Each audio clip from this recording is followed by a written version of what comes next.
Lux presents Hollywood.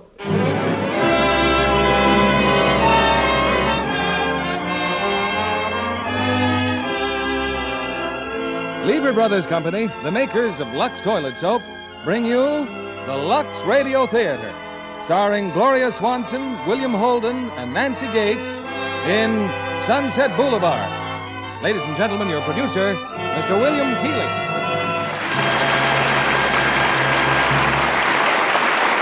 Greetings from Hollywood, ladies and gentlemen. Sunset Boulevard, a busy thoroughfare in the heart of Hollywood, is far more typical of the motion picture capital than even Hollywood and Vine Streets. Here you will find the site of the first motion picture studio, the swank offices of the actors' agents, the night spots. And very far out, almost to the Pacific Ocean, the homes of the screen stars themselves. And this is where tonight's play takes place, in the home of a famous but forgotten glamorous actress of the silent days. Recreating her original role is Gloria Swanson, one of the most glamorous women of silent or talking pictures.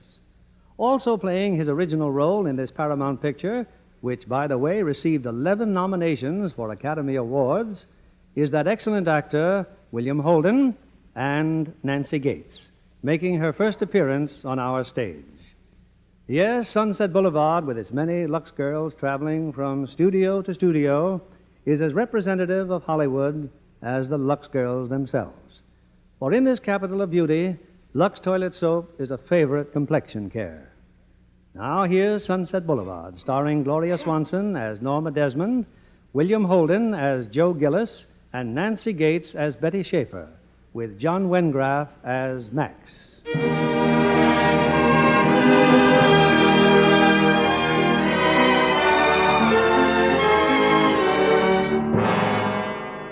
20 minutes ago, a murder was committed on Sunset Boulevard, at one of those great big mansions between Hollywood and the beach. You're going to hear a lot about it, because an old-time movie star is involved, one of the biggest. The police haven't arrived yet, but they're on their way, I guess. The victim's body is still floating in the swimming pool. Nobody important, really. Just a movie writer with a couple of B pictures to his credit. The poor dope. He always wanted a swimming pool. Well, he got the pool. Only the price turned out to be a little high. Let's go back about 6 months and find the day when it all started. Things had been pretty tough. I hadn't sold a story in months. But I knew a big shot over at Paramount who always seemed to have liked me. And the time had come to take advantage of it. He was a smart producer with a set of ulcers to prove. All right, Gillis, you got 5 minutes. What's your story about? Well, it's about a baseball player, Mr. Sheldrake. No? The poor kid was once mixed up in a holdup, but he's trying to go straight. I submitted an outline a while back. I imagine your story department's got a report on it. Baseball story, huh? Yeah, with a real good gimmick at the end. You got a title? Bases loaded. And you got exactly the man for it right here on the lot, Alan Ladd. Be a great change of pace for him. Come in. Hello, Mr. Sheldrake. Hello. On that bases loaded, I have a 2-page synopsis. You may want to look at it. Oh, thank you. Personally, though, I wouldn't bother. Oh? What's wrong with it? It's from hunger. I'm sure you'll be very glad to meet Mr. Gillis. He wrote it. This is Miss Schaefer from the reading department. And right now, I wish I could crawl in a hole and pull it in after me. If I could be of any help, Miss Schaefer. I'm sorry, Mr. Gillis. I just didn't think it was any good. Just what kind of material do you recommend? James Joyce, Dostoevsky? Perhaps the reason I hated Bases Loaded is that I knew your name. I'd always heard that you had some talent. That was last year. This year I'm trying to pay the rent. That'll be all, Miss Schaefer. Thank you very much. Goodbye, Mr. Gillis. Look, I don't want you to think I thought this was going to win any Academy Award, but I'm over a barrel, Mr. Sheldrake. I need a job. I haven't got a thing. Any kind of an assignment, additional dialogue, rewrite. There's nothing, honest. Mr. Sheldrake, well, could you let me have $300? It's for my car. They're after my car. I mean yourself as a personal loan. Could I? Gillis, last year somebody talked me into buying a ranch in the valley. So I borrowed the money from the bank to pay for the ranch. This year I had to mortgage the ranch so I could keep up my life insurance, so I could borrow on my insurance, so I could pay the bank. Then there's a little matter called income tax. Now, in case you don't...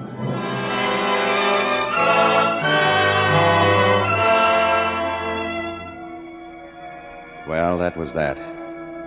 I drove out of the parking lot. No place in particular. Just driving and trying to think things out. The time had come to wrap up the whole Hollywood deal and somehow get back to Ohio. I stopped for a traffic light. Behind me in the mirror, I saw a very familiar car. 2 gentlemen from the Friendly Finance Company. I jumped the light and stepped on the gas. I was on Sunset Boulevard now, heading toward the beach. Suddenly, a tire blew out. There wasn't time to think twice. I turned off the road into a private driveway.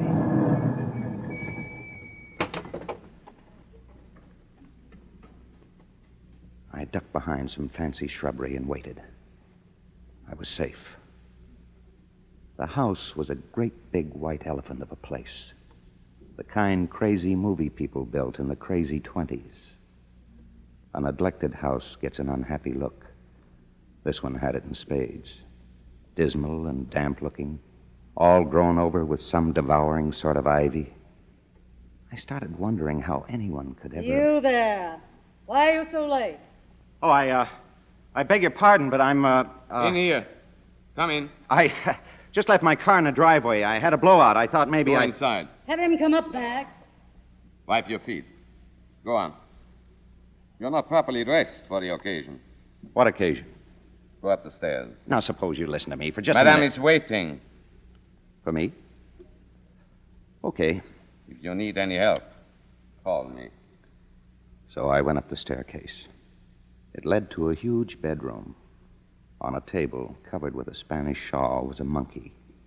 A dead monkey. I guess I just stood there staring. You should have been here hours ago. I put him there because he always liked to be near the fire. Well, I've made up my mind that he'll be buried in the garden. Any city laws against that? I wouldn't know. I don't care anyway. I want the coffin to be white. I want it specially lined with satin. White. Or maybe deep pink. Now, I warn you, don't quote me a fancy price just because I'm rich. Look, you've got the wrong man, lady. I had some trouble with my car. I thought this place was empty. It is not. Get out. I'm sorry. Hey, excuse me. But haven't I seen you before? Get out. You're Norma Desmond. You used to be in silent pictures. You used to be big. I am big. It's the pictures that got small. Yeah, I knew there was something wrong with them. They're dead. They're finished. There was a time when they had the eyes of the whole wide world, but that wasn't good enough for them. Oh, no. They had to have the ears of the world, too. So they opened their big mouths, and out came talk. Talk. Yeah, well, that's where the popcorn business comes in. You buy yourself a bag and plug up your ears. Look at them in the front offices, the masterminds. They took the idols and smashed them. The Fairbankses, the Gilberts, the Valentinos. And who have you got now? Some nobodies. Well, don't blame me. I'm not a producer, just a writer. You are. Writing words. Words. More words. Well, you've made a rope of words and strangled this business. You wake up the monkey. Get out. Max! Okay, I'm going. Just a minute, you. A writer, you said. Well? Are you or aren't you? Oh, sure. The last story I sold was about Okies in the Dust Bowl, but you'd never know because when it reached the screen, the whole thing played on a torpedo boat. I happen to have written a script myself. It's the story of Salome. I think I'll have DeMille direct it. And you'll play Salome? Who else? Only asking. I didn't know you were planning a comeback. I hate that word. It's a return. A return to the millions of people who have never forgiven me for deserting the screen. Fair enough. Salome. What a woman. What a part. The princess in love with a holy man. He rejects her, so she demands his head on a golden tray, kissing his cold, dead lips. They'll love it in Pomona. They love it every place. Read it. Read my manuscript. Read the scene just before she has him killed. Now, look, never let another writer read your material, Miss Desmond. He may steal it. I'm not afraid. Max! Yes, madame? The young man is staying for a while. Get some champagne. So I started to read. Sometimes it's interesting just to see how bad writing can be. This promised to go the limit. She sat in front of me, coiled up like a watch spring, defying me not to like what I read, or maybe begging me in her own proud way to like it. It meant so much to her. It was sure a cozy setup. That bundle of raw nerves, and Max, and the dead monkey. Later on, just for comedy relief, the real guy arrived with a little coffin. It was all done with great dignity. He must have been a very important chimp. It got to be evening. I was feeling a little sick at my stomach, what with the champagne and that tripe I'd been reading. By then, however, I'd started making up a little plot of my own.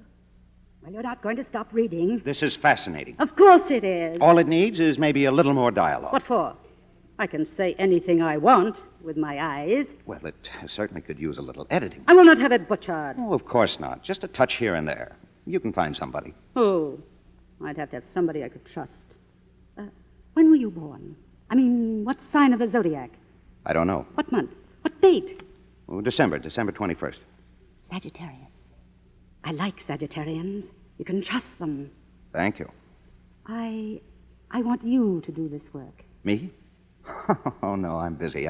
I've got a job. I don't care. And I'm pretty expensive. I get $500 a week. I wouldn't worry about money. I'll make it worth your while.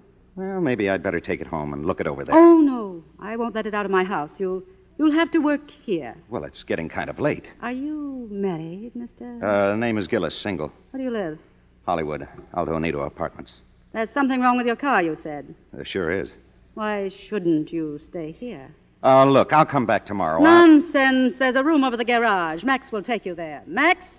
Max, come here.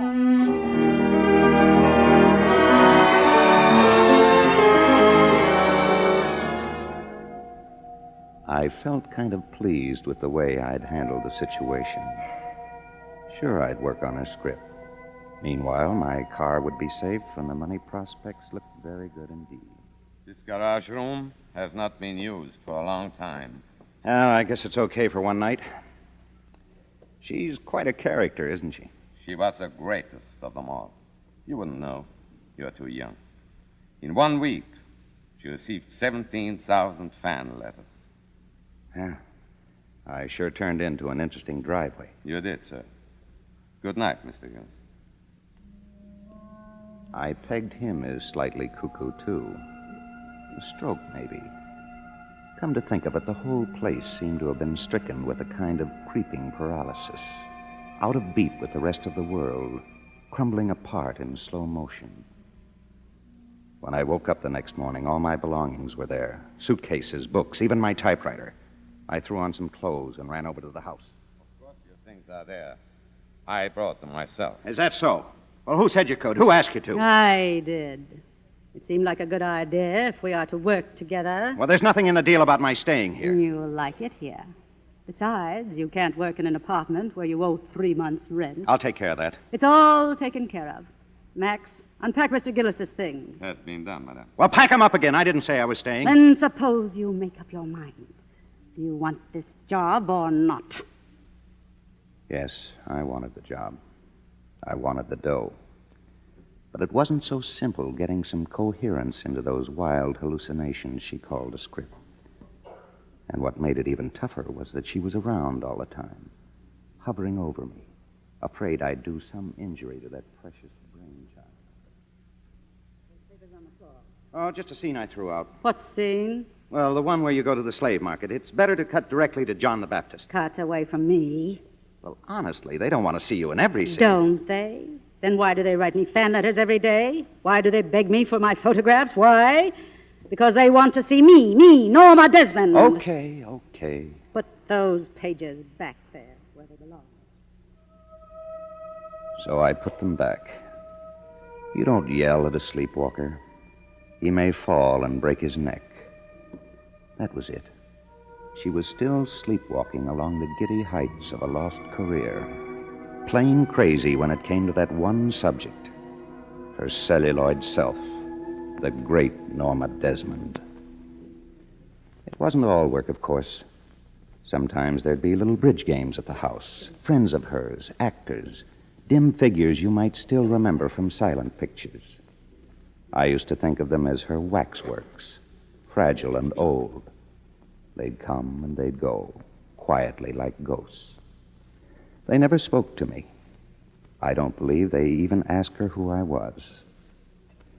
On other nights, Max would operate a motion picture machine. We'd see a movie right in her living room, a silent movie. I guess I don't have to tell you who the star was. They were always her pictures. That's all she wanted to see. Still wonderful, isn't it? And no dialogue. We didn't need dialogue. We had faces. Oh, those idiot producers. Those imbeciles. Haven't they got any eyes? Have they forgotten what a star looks like? I'll show them. I'll be up there again, so help me. One morning, Max came in with bad news for me. The men from the finance company had paid us a visit. They'd found my car and towed it away. Don't be ridiculous, Joe. They took your car. It's not a matter of life and death. Well, it is to me. That's why I took this job. Now you're being silly. We don't need two cars. We have a car, and not one of those cheap new things made of chromium and spit. Nisada Fischini. Have you ever heard of a Nisada Fischini? All handmade. Cost me $28,000. So Max got the old bus down off its blocks and polished it up again. It was upholstered in leopard skin and had one of those car phones, gold-plated. That's a dreadful shirt you're wearing, Joe. Yeah? What's wrong with it? Nothing, if you work in a filling station. And I'm getting rather bored with that same sport jacket and the same baggy pants. Max, Yes, madame. take us to a good men's shop in town, the very best. Take us there now. But I don't need any clothes, and I certainly don't want you buying them for Why me. begrudge me a little fun? I just want you to look nice. And, must you chew gum? The last week in December, the rains came. It came right through the old roof of my room over the garage. So she had Max move me into the main house. I didn't much like the idea, but it was better than sleeping in a raincoat and galoshes. You should be quite comfortable here, Mr. Gillis. Uh-huh. Whose room was this? It was the room of the husband, or the husbands, I should say. Madame has been married 3 times. Yeah. Hey, what's the matter with the door? There isn't any lock. There are no locks anywhere in this house, sir. How come? Madame has had some moments of melancholy. There have been some attempts at suicide. Oh. You have to be very careful. No sleeping pills, no razor blades. We turned off the gas in Madame's bedroom. Why? Her career? She got enough out of it. She's not forgotten. She still gets those fan letters. Those letters? I would not look too closely at the postmarks. You send them. Is that it, Max? I'd better press your evening clothes, sir. Mr. Gillis has not forgotten Madame's New Year's Eve party. No, I hadn't forgotten the party. I dreaded it. But I was curious as to who would be there. I heard voices. Max ushering in the orchestra.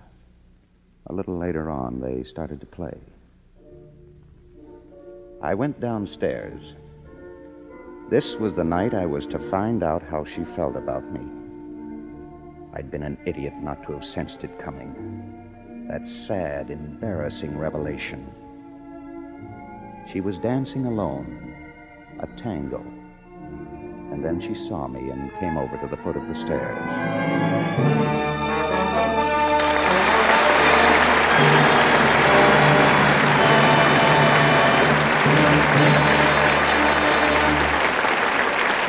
In just a moment, we'll return with Act Two of Sunset Boulevard. Now, here's Libby Collins with the Lux Movie News of the Week. With big news, John, about a top movie. One that will start people talking about awards and Oscars. It's Paramount Pictures' A Place in the Sun. Oh, that's based on Theodore Dreiser's An American Tragedy, isn't it? Yes, it is. The book is counted a great American classic, and the picture is great, too. With 2 such stars as Elizabeth Taylor and Shelley Winters playing 2 girls in love with the same man, he's Montgomery Clift, you can imagine the drama unfolds into a passionate, true-life story that's really moving. I certainly found A Place in the Sun a great love story. The contrast between the 2 girls, Shelley, the lonely little factory worker, and Elizabeth, the wealthy society girl.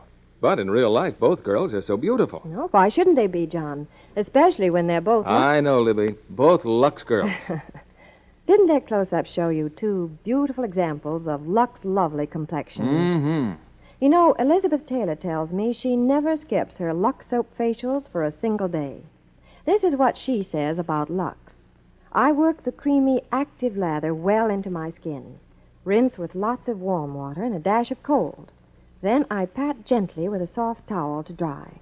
It's wonderful, the quick new beauty these facials give my skin. Lots of lovely women agree with Elizabeth Taylor. And every woman who wants a lovelier complexion should try this famous Hollywood beauty care. Daily Lux soap facials. Lux Active Lather cleanses so thoroughly but so gently, it leaves your skin softer and smoother. See how easy it is to be Lux lovely. You'll understand why 9 out of 10 screen stars are Lux girls. And now, here's Mr. Keeley, our producer. Act 2 of Sunset Boulevard, starring Gloria Swanson as Norma Desmond, William Holden as Joe, and Nancy Gates as Betty.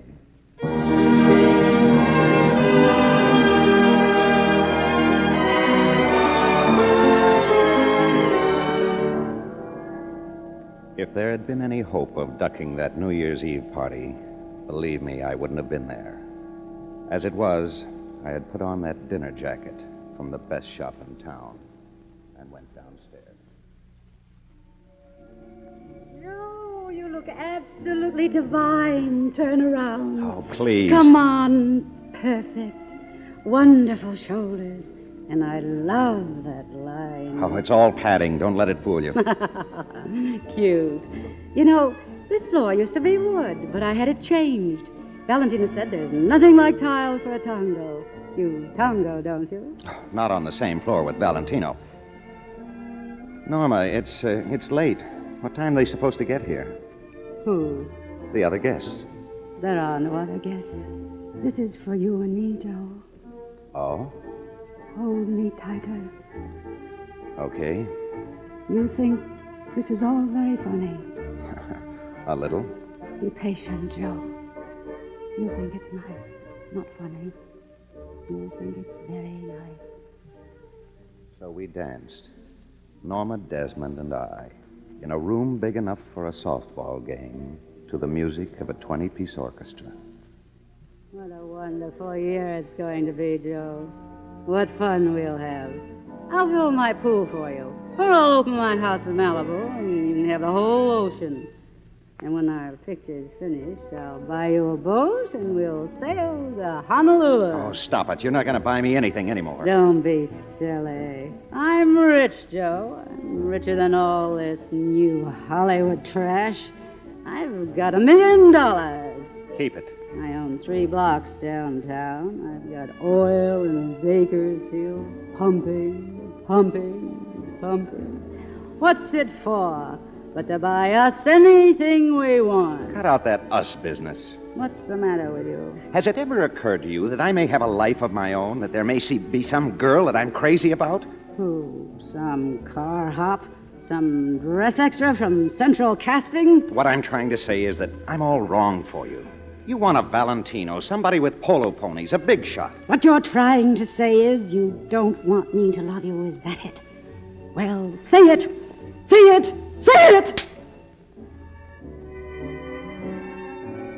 She left the room and rushed upstairs, and the orchestra kept playing. Well, I'd had enough. I grabbed my coat and left. I thought about a friend of mine, Artie Green, an assistant director. There was bound to be a New Year's shindig going on in his apartment. I walked down to the boulevard and hitched a ride into town. Well, what do you know, Joe Gillis? Hi, Artie. Where you been? I dropped by your place a couple of weeks ago on the land. Well, I moved out to a deep freeze. Oh. Look, I'll give you a full report later. Meantime, could I stick around here for a while? Oh, this'll go on all night. No, I mean, could you put me up for a week or so? Oh, sure, Joe, sure. Just stand by, kid. I'll get you a drink. Hello, Mr. Gillis. Oh, hello. Betty Schaefer, remember? Sheldrake's office. Oh, yes. I've been hoping I'd run into you, Mr. Gillis. What for? To recover that knife you stuck in my back? Well, I did feel a little guilty. So I got out some of your old stories. Why, you sweet kid. Please, I would like to talk to you. Come on, let's go in the kitchen. I didn't pay much attention to what Betty was trying to tell me. Too much noise, too many people having a good time. But suddenly I knew I was feeling good again, and that she was part of that feeling. I told her to wait for me. I'd be right back. I had to make a phone call. I'm sorry, Mr. Gillis, but I cannot talk to you now. Yes, you can. Now, look, Max, I want you to get out my old suitcase and pack all of my old... I have no time to do anything now. The doctor is here. Doctor? What's going on? Madame got the razor from your room, and she cut her wrist. Max. Max. Hello, Max. Hey, Joe, where you going? What did you do to him, honey? Scare him or something? Who is he talking to, Artie? Why would he leave like that? I don't know. How do you like that guy?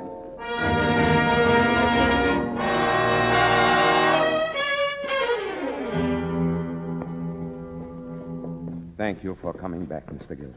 How is she? The doctor says she will be all right. Be careful, Mr. Gillis.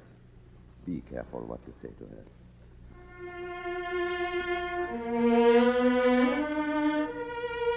Norma? Go away. Don't look at me. Go away and let me alone. What kind of a silly thing was that to do? To fall in love with you. That was the idiotic thing. It sure would have made attractive headlines. Great star kills herself for unknown writer. Great stars have great pride. Go away. Go back to that girl of yours. Look, I was making that up because I thought the whole thing was a mistake. I didn't want to hurt you. You've been good to me, Norma. You're the only person in this stinking town who has been good to me. Then why don't you just say thank you? Get out. Not until you promise to act like a sensible human being. I'll do it again. I'll do it again. I'll do it again. Norma. Happy New Year, Norma. Oh, Joe. Joe. Happy New Year, darling.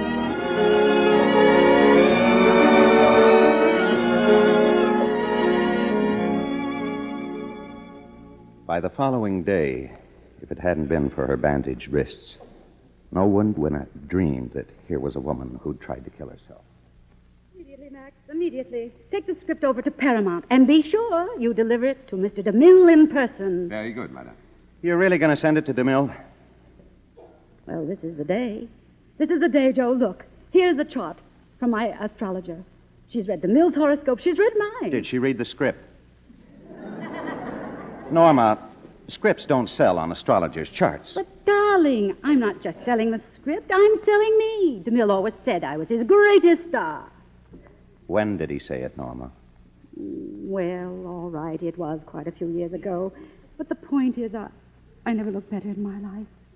You know why? Because I've never been as happy in my life. Now, hurry, Max, hurry!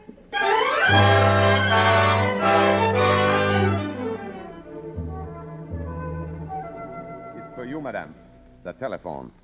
Paramount is calling. Now, do you believe me, Joe? Paramount is calling. I told you DeMille would jump at my story. It's not Mr. DeMille in person, madam.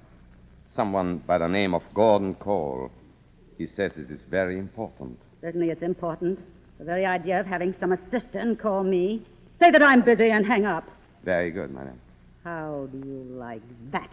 We made 12 pictures together. His greatest successes. Maybe he's busy. Maybe he's shooting. I know that trick. He's trying to belittle me. He's trying to get my price down.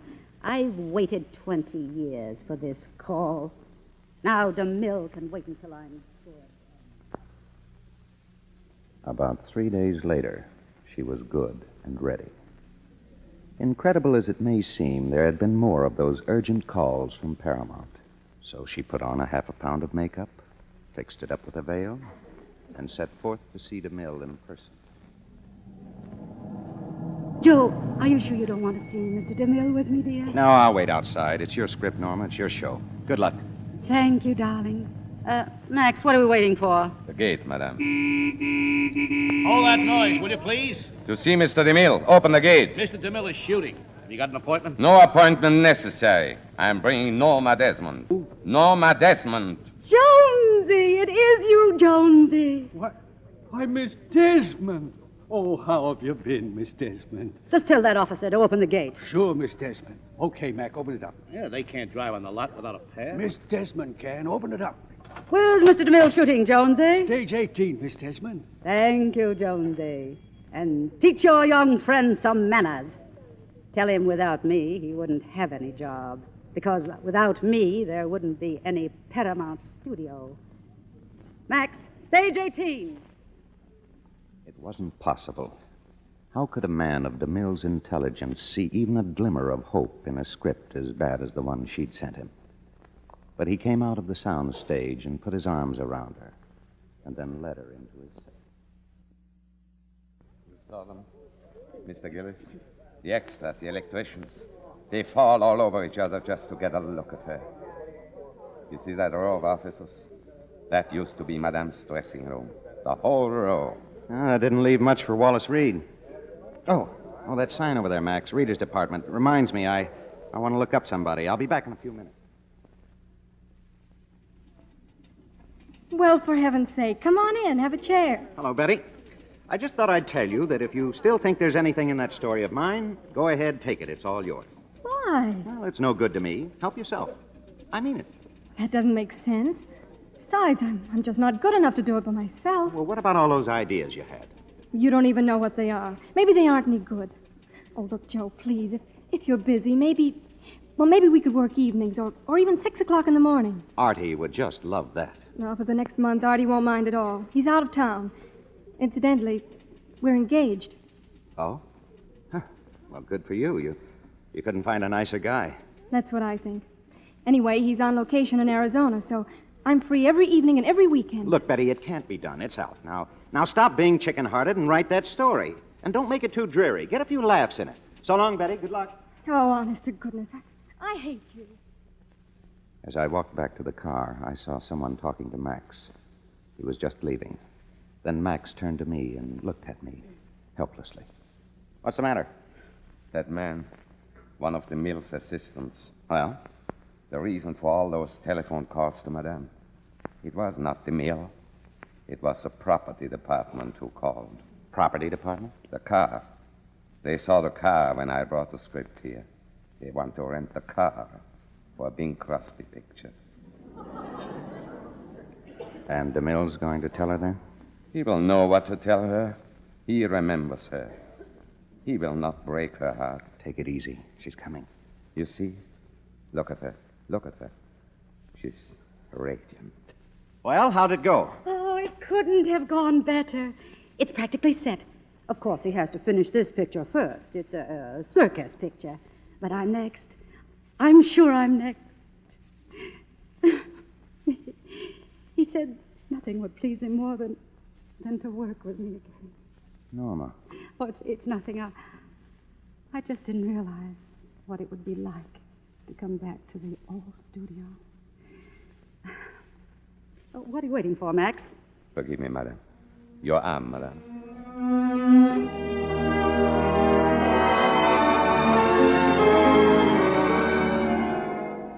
After that, an army of beauty experts invaded the house. She went through a merciless series of treatments, like an athlete training for the Olympic Games. She went to bed every night at 9. She was absolutely determined to be ready. Ready for those cameras that would never turn. Joe, darling, are you there? Yes, Norma. Don't turn around. Keep your eyes on the book. I just came down to say goodnight. I don't want you to see me. I'm not very attractive at the moment. All right, good You night. know, I've lost 1.5 pounds since Tuesday. Good. You going to read all night? Oh, for a while.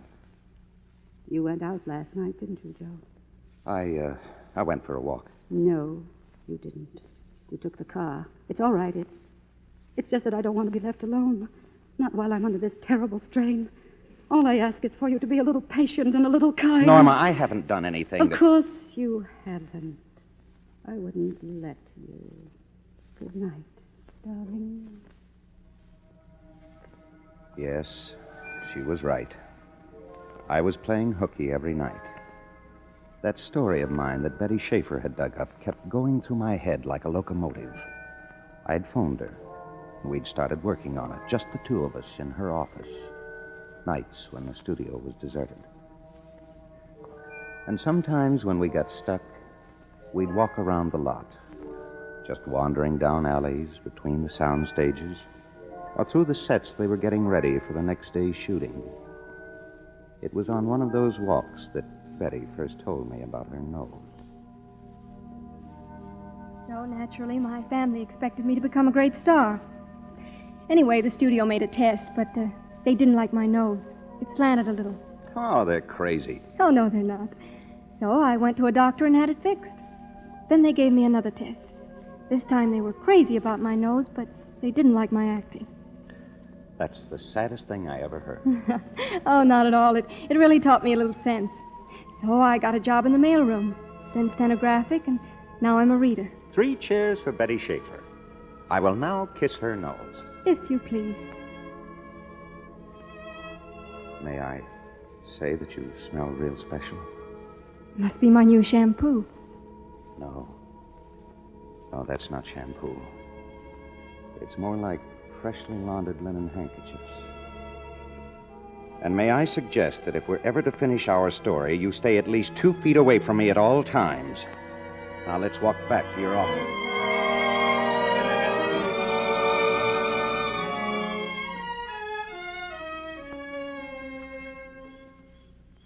It was long past midnight when I got back to the house.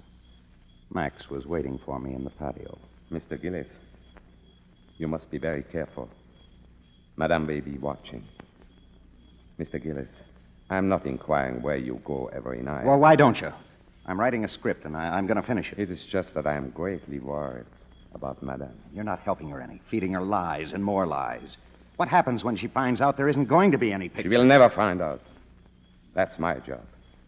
It's been my job for a long time. I made Norma Desmond a star, and I cannot let her be destroyed. You made her a star? I discovered her. I directed all her early films. And she's turned you into a servant. It was I who asked to come back, humiliating as that may seem. You see, I was her first husband.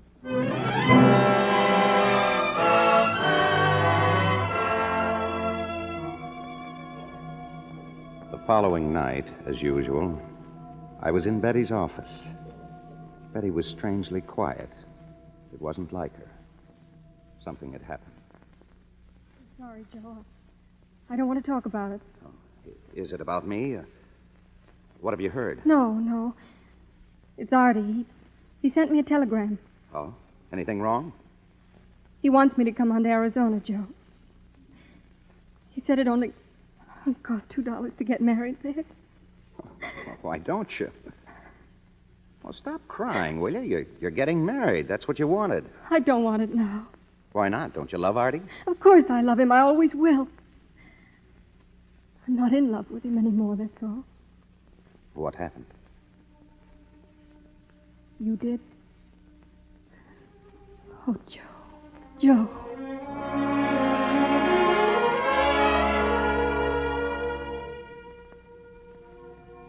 She'd been a fool not to sense there was something phony in my setup. And I'd been a heel not to have told her. But you just can't say those things to somebody you're crazy about. Maybe I'd never have to. Maybe I could get away with it. Get away from Norma. Maybe I could wipe the whole nasty mess right out of my life. As soon as I got back to that peculiar prison of mine, I went to Norma's room. The door was closed, but I could hear her talking.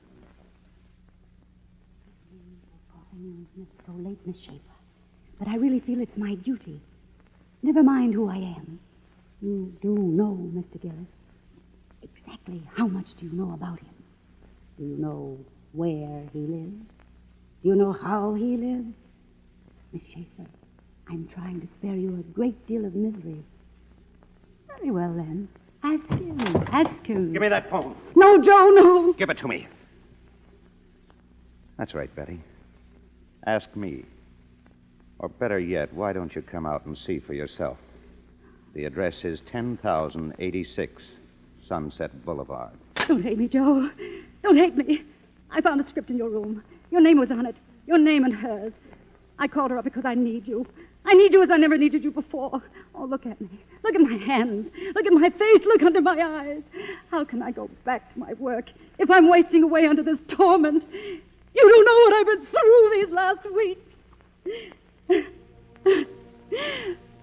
I bought myself a revolver. I did. I stood in front of that mirror, but I couldn't make myself do it. Don't just stand there hating me.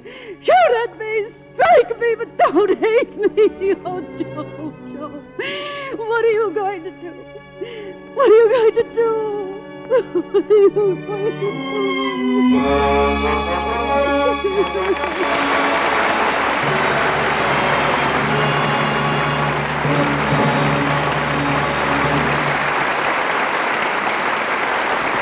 In a few moments, we'll return with Act 3. You know, Miss Nancy Gates, who is starring tonight in our play Sunset Boulevard, is one of Paramount's talented Golden Circle players. So I thought I'd invite as my guest tonight another Golden Circle member, one whose brown-eyed beauty and vibrant personality certainly say that she's headed for stardom, too, Miss Irene Martin. Thank you, Mr. Keating. It may be some time before I earn that word star. But meantime, I'm having lots of fun on the Paramount lot. Fun? Like what? Oh, playing my first role, watching other pictures filmed. The most fun was watching the new film Rhubarb being made. I haven't stopped laughing yet. Rhubarb. That's the name of the cat who inherited $30 million and a baseball team. And what a cat. You'll roar at Ray Milan, forced to be bodyguard and nursemaid to Rhubarb, who is tough, rough, and very smart. But that's only the beginning of his problems, because Jan Sterling, the girl Ray wants to marry, is allergic to cats. What a gift for comedy Jan Sterling showed. And what a lovely complexion she shows us. A Lux lovely complexion, isn't it? Yes, indeed. Jan Sterling is a Lux girl. We both agree Lux toilet soap is tops for beauty care, and that nothing could be nicer than the big bath-size Lux for the daily bath. Thank you, Irene Martin. Yes, Lux has active lather that leaves skin feeling soft and satin smooth. It's a creamy, rich lather, abundant even in hardest water. Try it for your beauty bath. You'll love the delicate, clinging perfume. The way Lux leaves skin fresh and sweet. Lux lovely all over. 9 out of 10 screen stars use Lux toilet soap. We pause now for station identification. This is the CBS Radio Network.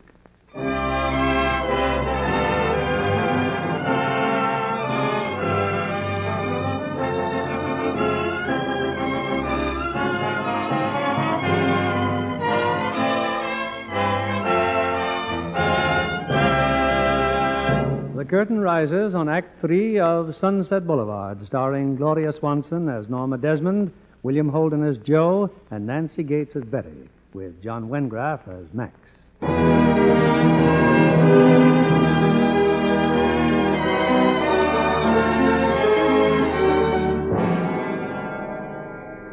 What was I going to do? Over and over, she kept repeating those words, sobbing, hysterical. I left the room and went out of doors. I kept walking around. And then I saw some headlights and a car turned into the driveway. Betty had come. Joe, what is it? What's wrong? I didn't know what to do, so I jumped in the car. Come on in. Come on in the house, Betty. I don't know why I'm scared, Joe. Is it something awful? Take a look around, Betty. Ever been in one of these old Hollywood palazzos? They built them like this when they were making $18,000 a week and no taxes. You live here, Joe? You bet. Whose house is it? Whose? Well, there are 100 photographs of her in that one room. If you don't remember the face, you must have heard the name. Norma Desmond? Why did she call me? Did you ever see so much junk? She had the ceiling brought all the way over from Portugal. And look at this. Joe, what about Norma Desmond? That's what I'm trying to tell you. This is an enormous place. It's lonely here. So she got herself a companion. Very simple setup. An older woman who's well-to-do. A younger man who's not doing too well. Can you figure it out yourself? No. All right, I'll give you a few more clues. No. No, I haven't heard any of this. She never called me, and I've never been in this house.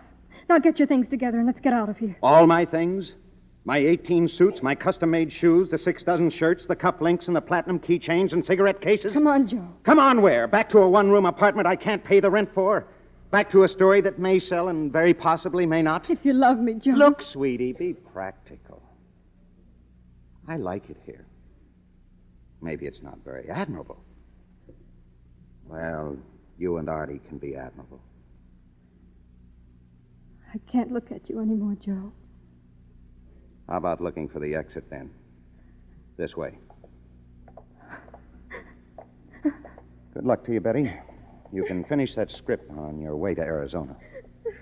And when you and Artie get back, if the two of you ever feel like taking a swim, there's a pool out there. Italian marble and soft-colored lights. Thank you, darling. Thank you, Joe. Get out of my way. I'm leaving, Norma. Joe. Joe, no. You can't leave me. You can't. I said I'm leaving. No, you're not. Thanks for letting me wear the handsome wardrobe, and thanks for the use of all the trinkets. The jewelry's all in the top drawer. It's yours, Joe. I gave it to you. And I'd take it in a second. Only it's a little too dressy for Dayton, Ohio. What I gave you is nothing. You can have anything you want. What is it you want? Money? You'd be throwing it away, Norma. I don't qualify for the job, not anymore. You can't go. Max!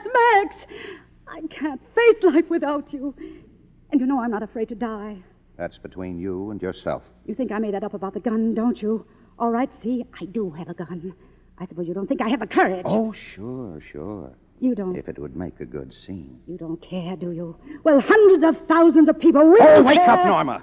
You'd be killing yourself to an empty house. The audience left 20 years ago. Now face it. That's a lie. They still want me. No, they don't. What about the studio? What about DeMille? He couldn't hurt you. He couldn't hurt anyone. DeMille was trying to spare your feelings. The studio only wanted to rent your car. Wanted what? DeMille didn't have the heart to tell you. None of us had the heart. Come on in, Max. Go on, tell her. It's a lie. They want me. I get letters every day. Do her that favor, Max. Tell her there isn't going to be any picture. There aren't any fan letters except the ones you write. Max, that isn't true. Madame is still the greatest star of them all. I'll take Mr. Gillis back to the car. You heard him. I'm a star. Norma, you're a woman of 50. Now grow up. There's nothing tragic about being 50, not unless you try to be 25. I'm the greatest star of them all. Goodbye, Norma. No one ever leaves a star. That's what makes one. I left her standing there. I grabbed my coat and started out. She kept calling me. Joe! I could hear her running after me. Joe! I was out of the house now. The air suddenly felt fresh again, clean. I started across the patio. She called to me once again. Joe! But I didn't stop. I kept on going. Suddenly, it was a great effort to keep on walking. I was alongside the pool now, and if I could only...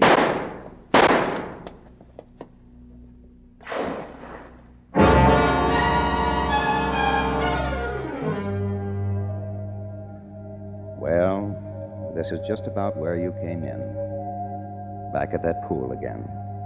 The one I always wanted. Only now the place is crawling with people. The police, detectives, reporters, photographers. They took pictures of me in the pool, and they took pictures of me out of the pool. They were very careful with me. Gentle. It's funny how gentle people get with you once you're dead.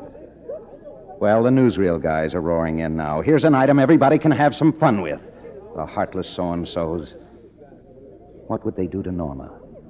Even if she gets away with it in court, crime of passion, temporary insanity, the headlines are going to kill her. Forgotten star, a slayer. Aging actress. Yesterday's glamour queen. They're talking to her now up in the house. The boys from Homicide. They found her upstairs, sitting at her dressing table, arranging her hair. Talk, Captain. State of shock, I guess. Miss Desmond, please. You don't deny having killed that man. Just answer us yes or no. Did you intend to kill him? Who is he? Where did you first meet him? Where does he come from? Newsreel men are here with the cameras, Captain. Tell him to go fly a kite. This is no time for cameras. Miss Desmond, is there anything at all you want to tell us? Cameras. He said cameras. What is it, Max? The cameras have arrived, madam. They have. Tell Mr. DeMille I'll be on the set at once. What is this? It's one way to get her downstairs, isn't it? Okay. Have the car right outside. Everything will be ready, madam. Thank you, Max. You'll pardon me, gentlemen, but I must get ready for my scene. The cameramen were at the foot of the stairs. A dozen reporters firing questions, but Max didn't even bother to look at them. It was the cameras he was interested in. Quiet, everybody. Miss Desmond is coming. Lights. Turn up the lights. Are you ready, Norma? What is the scene? Where am I? This is the staircase of the palace. Oh, yes. Yes. Down below, they are waiting for the princess. I'm ready. All right. Cameras. Action. So they were turning after all. Those cameras. Life, which can be strangely merciful, had taken pity on Norma Desmond. She came down the stairs. They were not policemen. They were not photographers or reporters or just the morbidly curious. To Norma, they were her public, her fans. And she was back again, working with DeMille. I can't go on with the scene. I'm too happy. Mr. DeMille, do you mind if I say a few words? Thank you. I just want to tell you all how happy I am to be back in the studio, making a picture again. You don't know how much I've missed all of you. And I promise you I'll never desert you again. Because after Salome, we'll make another picture and another picture. You see, this is my life. It always will be. There's nothing else. Just us and the cameras and those wonderful people out there in the dark. All right, Mr. DeMille. I'm ready for my close-up.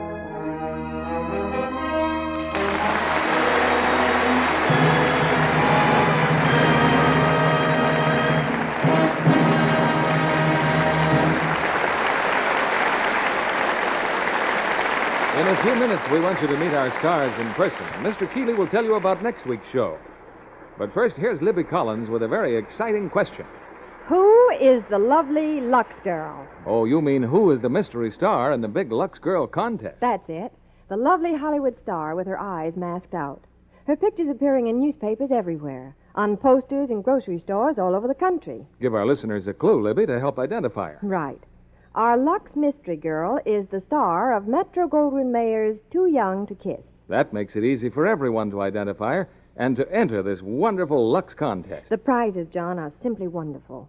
Why, the first prize is $5,000 cash plus a Ford Victoria sedan. And there are 10 more Ford Victoria sedans to be given away. And 200 14-karat gold diamond Boulevard watches. Plus $10,000 in additional cash prizes. Over $60,000 worth of prizes. And everyone easy to win. Besides, it's really fun to enter the contest. First, you identify the mystery star. Then complete the last line of a jingle. Now, here's the jingle. June is her name. The last is da-da-da. That's where you fill in the star's name. I'll repeat it. June is her name. The last is da-da-da. Her lovely skin's beyond comparison. Her beauty soap's the one for me. Da-dee, da-dee, da-dee, da-dee. Everyone knows lots of nice things about Lux soap to help write that last line. Yes, for instance, Lux soap has active lather.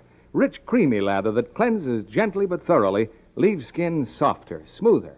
It's a firm white cake with a delicate flower-like fragrance. Comes in a generous big bath size, too. 9 out of 10 screen stars are Lux Girls. So go ahead, enter this big Who is the Lovely Lux Girl contest right away. Get the entry blank at your grocer's tomorrow. The picture of the star to be identified, the jingle, the rules, and the address are all on the blank. Send in as many entries as you wish, but with each entry, attach 2 Lux toilet soap wrappers, either regular or bath size. The contest closes October 15th, so start now Get your entry in right away. Just think, $60,000 worth of prizes, over 1,200 opportunities for you to win. And now, here's Mr. Keeley with our stars. And we want them to come forward for a well-deserved curtain call. Gloria Swanson, William Holden, and Nancy Gates.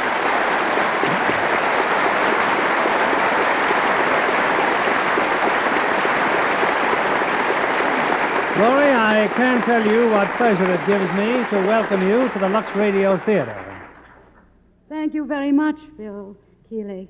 Gloria, I understand that you're leaving town tomorrow to attend a big fashion show in the East. That's right, Bill. I've designed a lot of clothes for the show, and I'm delighted over my new creation. Well, we're delighted that you could make our Lux Radio show.